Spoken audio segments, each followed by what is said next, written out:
વડોદરાની માંજલપુર વિસ્તારમાં આવેલી અંબે સ્કૂલમાં લોકશાહીનો પાઠ વિદ્યાર્થીઓને ભણાવવામાં આવ્યો છે. વિદ્યાર્થીઓએ ડિજિટલ માધ્યમથી મતદાન કર્યું છે. લોકશાહી દેશમાં ચૂંટણી પ્રક્રિયાનું વિશેષ મહત્વ હોય છે.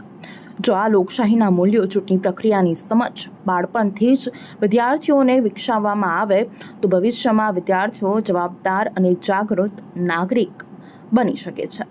આ જ હેતુને ધ્યાનમાં રાખીને વડોદરાના માંજલપુર વિસ્તારમાં આવેલ અંબે સ્કૂલ શૈક્ષણિક વર્ષ 2025-26 માટે બપોરના સત્રમાં વિદ્યાર્થી સંઘના હોદ્દેદારોની ચૂંટણીનું આયોજન કર્યું હતું.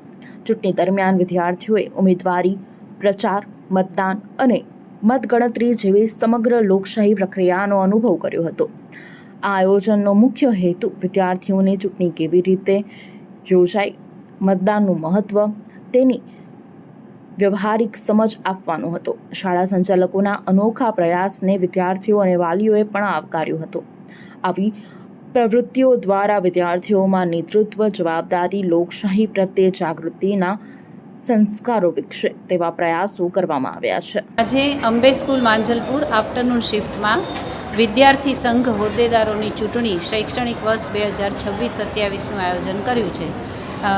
વિદ્યાર્થીઓ કે જે ભવિષ્યના નાગરિક છે, જેમને આપણું જે નાગરિક શાસ્ત્ર છે, સંવિધાન છે, એની પદ્ધતિ વિશે આપણે શાળા કક્ષાએ જ કંઈક શીખવી શકીએ કે જ્ઞાન આપી શકીએ, અને એ પણ પ્રાયોગિક અનુભવથી.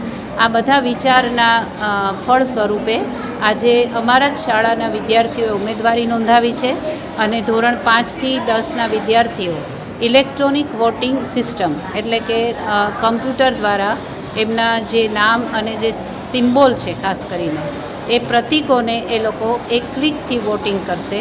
અને જેના આધારે, કારણ કે મશીનથી કામ થઈ રહ્યું છે, એટલે એકદમ એક્યુરેટ, સ્પષ્ટ અને સાચું જે પણ કાઉન્ટિંગ હશે એમાંથી આ મારી સાથે જે મારા વિદ્યાર્થીઓ ઊભા છે એ લોકો બધા ઉમેદવારો છે. તો એમાંથી બપોર સુધીમાં જે કાંઈ આપણું બહાર આવશે નિર્ણય, એમાંથી એક હેડ બોય થશે, એક હેડ ગર્લ થશે, અને આગામી સમયમાં એ જ બધા એની સાથેના કેપ્ટન, પ્રતિનિધિ, એમનો આપણે શપથ પણ લોકશાહી પદ્ધતિએ શાળામાં જ કાર્યક્રમ યોજીએ છીએ. તો હેતુ એ જ છે કે આપણા બાળકોનું ઘડતર શાળા કક્ષાએથી જ શરૂ કરવાથી એમને આગામી સમયમાં આપણે એક સારા નાગરિક તરીકે મોકલી શકીશું. હું ઉમેદવાર તરીકે ઉભી છું. મારું નામ પરમાર ચૈત્રી છે.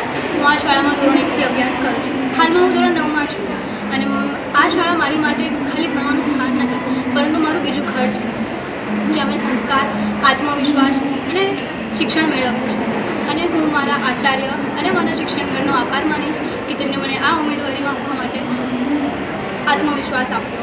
અને હું અંતમાં એટલું જ કહીશ કે મારા જે વિદ્યાર્થી મિત્રો છે, હું તમને વિનંતી કરીશ કે તમારો કિંમતી વોટ મને આપવા વિનંતી. Thank you.